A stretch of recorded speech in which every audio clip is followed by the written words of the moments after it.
Je suis Bernard Benayoun, président de Bamboo for Life. J'ai créé cette société il y a 1 an à peu près. Nous sommes donc 3 cofondateurs. C'est une société qui travaille dans les technologies d'assainissement par les plantes, donc la phytorémédiation. Et nous avons créé une technologie qui s'appelle le bambou assainissement. C'est une fonctionnalité de faire de l'assainissement en développant des bactéries dans les systèmes racinaires des bambous. On a 4 fonctionnalités dans le bambou assainissement. La première, traitement des eaux usées. La seconde, c'est séquestration du carbone.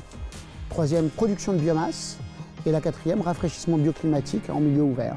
Nous faisons des stations d'épuration. Nous sommes actuellement dans une station d'épuration.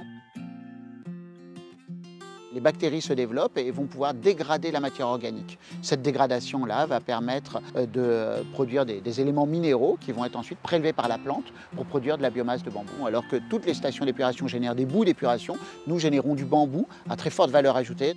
Le bambou a plus de, je crois, 2000 types de valorisation différentes. La fibre de bambou est très intéressante pour fabriquer des textiles. On peut fabriquer du charbon actif. On arrive à faire des matériaux compressés, notamment en parquet ou en différents panneaux de bois.